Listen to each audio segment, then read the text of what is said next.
Baik, kembali di Apa Kabar Indonesia Pagi. Saya mau ke Bu Mira. Bu Mira, kalau melihat sejauh ini sudah banyakkah yang mengeluhkan Kapindo terkait pembayaran THR yang harus penuh? Karena kabarnya kalau misalnya ada mungkin semacam perjanjian antara perusahaan dan juga pekerja ini juga harus menunjukkan laporan keuangan perusahaan yang bahwa memang perusahaan ini benar-benar tidak mampu untuk membayarkan THR.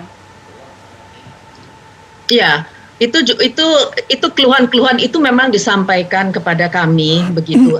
Lagi pula terus kemudian kalau kita lihat bahwa di dalam SE itu disebutkan bahwa pembayaran itu maksimal ya sebelum hari raya 2021, berarti sebelum Lebaran kan?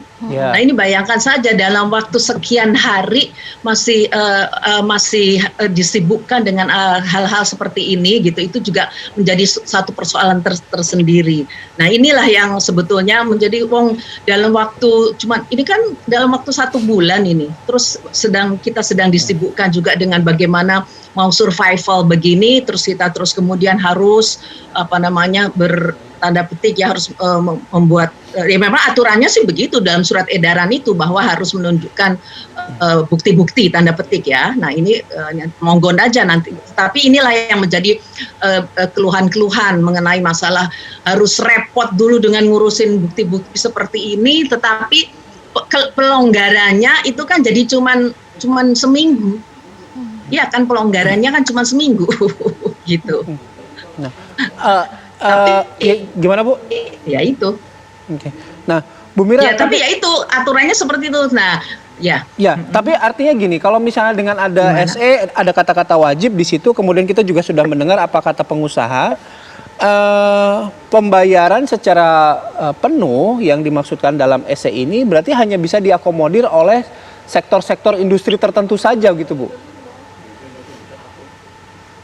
Ya, kita bisa bicara sektor yang gede-gedenya, tetapi di dalam sektor-sektor itu, ya misalnya katakanlah, misalnya sektor yang katanya, ya misalnya yang dikatakan, oh ada sektor-sektor yang selama pandemi ini terus malah berkembang, misalnya sektor kesehatan, misalnya ya, saya tidak begitu. Tetapi di dalam sektor itu kan juga tidak semuanya perkembangannya sama begitu loh. Sehingga itu juga yang oleh karena itu hal-hal yang sangat detailing yang mengenai perkembangan usaha itu sendiri adalah di tempat kerja di tempat kerja di usaha itu.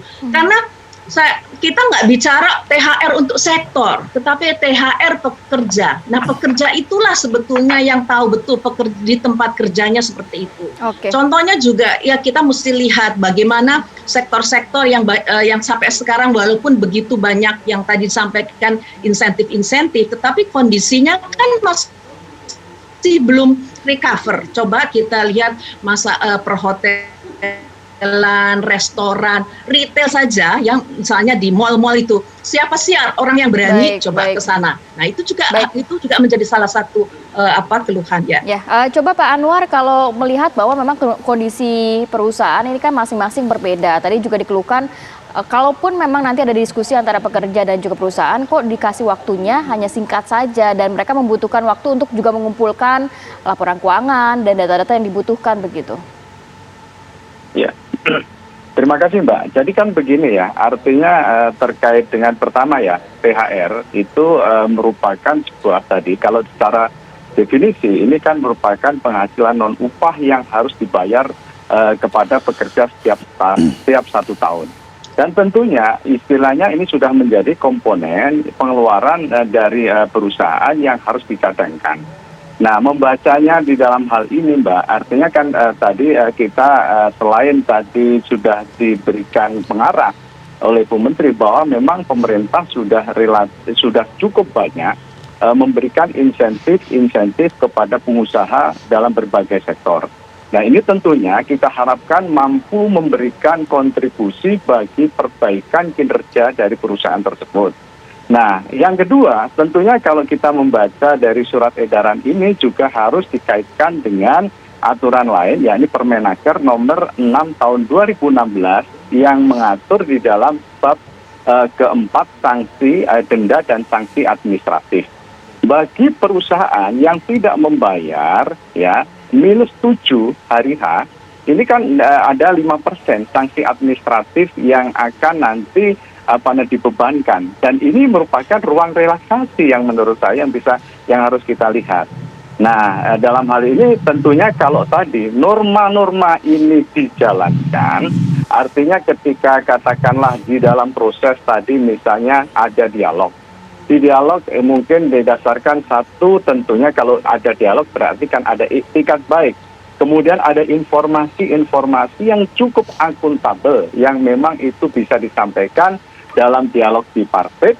Nah, inilah yang artinya tadi membebaskan dari denda itu asal memang dibayar sebelum hari raya tiba.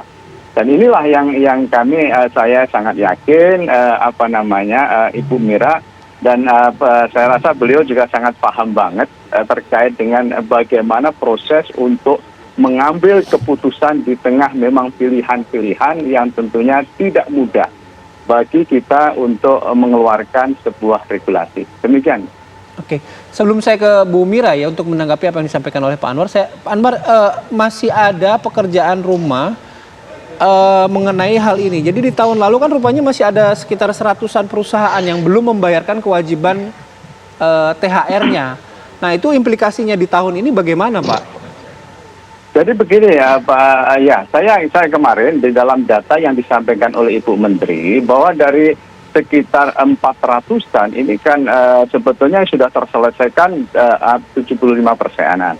Ada 25% yang saat ini memang berproses untuk penyelesaian THR. Namun demikian, dalam beberapa kasusnya ini agak cukup istilahnya berbeda-beda. Ada yang THR belum selesai karena memang ada yang namanya di situ konflik atau adalah persoalan hubungan industrial terkait misalnya PHK dan sebagainya yang harus diselesaikan dulu. Jadi ini adalah juga istilahnya tidak serta-merta. Ini adalah persoalan karena THR belum dibayar. Ini yang menurut saya yang perlu kami sampaikan. Dan tentunya tadi kalau pertanyaan PR yang lama ini masih ada, ya tentunya nanti kalau mudah-mudahan artinya kita bisa menjalani proses ini dengan baik, ya kami pun saya sangat berharap ketika THR diberikan ada multiplier ekonomi yang cukup signifikan dan ini akan tadi semua bisa membayar dan tidak ada persoalan lagi. Pengawasannya siapa Pak Anwar? Pengawasannya pelaksanaan pemberian THR ini siapa nantinya? Kan jangan sampai begitu ya, sudah ada sanksi dari pemerintah tapi pengawasannya di ranah siapa? Jadi gini, kalau pengawasan tetap di tangan pemerintah kan, artinya di dalam fungsi pemerintahan itu kan ada satu yang selain regulatori, ya itu kan aspek yang namanya pengawasan. Nah, dalam hal ini kami kan melihatnya kan gini Mbak Rate ya, kita tidak hanya Kemenaker, tapi di bawah namanya pemerintah, ini kan termasuk pemerintah kabupaten, provinsi, kota, yang memang di dalamnya ada yang namanya organisasi perangkat daerahnya yang menjalankan urusan tentang ketenaga kerjaan. Oke, baik. Saya mau terakhir ke Bu Mira. Bu Mira, kalau melihat apa yang disampaikan oleh Kemenaker gitu kan sudah ada SE, mungkin ini ditangkap oleh pekerja, oleh buruh juga it's a good news gitu. Tapi kan faktanya juga para pengusaha tadi Bu Mira sudah menyampaikan, merespon ekspektasi para pekerja dan juga buruh mengenai SE ini yang tidak sesuai, yang bukan tidak sesuai, yang harus berdasarkan fakta yang terjadi di lapangan, bagaimana nanti Bu? Terima kasih. Memang itu tadi ada kata yang bagus yang Mas Bayu sampaikan, fakta di lapangan. Artinya fakta-fakta, kondisi-kondisi dunia usaha atau tempat kerja itu kan yang tahu pekerja, buruh atau serikat pekerja dan pengusaha. Itu jadi kepada mereka lah kita berikan SE ini sebetulnya memberikan ruang untuk mereka bernegosiasi, berdialog untuk ini. Sebetulnya dunia usaha, pengusaha-pengusaha itu sejak zaman dulu pun soal THR itu sudah biasa, bahkan belum diterbitkan secara formal itu biasanya sudah memberikan THR itu sudah lama itu urusan THR. Cuma kan persoalannya kita dalam kondisi pandemi seperti ini, inilah yang perlu dipahami. Dan tadi disampaikan bahwa dialog-dialog itu kita harapkanlah dialog itu bisa menjadi efektif di lapangan sehingga betul-betul pengusaha itu bisa menunaikan kewajibannya pekerjanya juga nyaman mendapatkan Baik. haknya. Tapi jangan sampai kemudian oke, hak-haknya dituntut tapi terus tidak melihat kondisi di lapangan. Saya kira itu. Jadi dialog, Pak.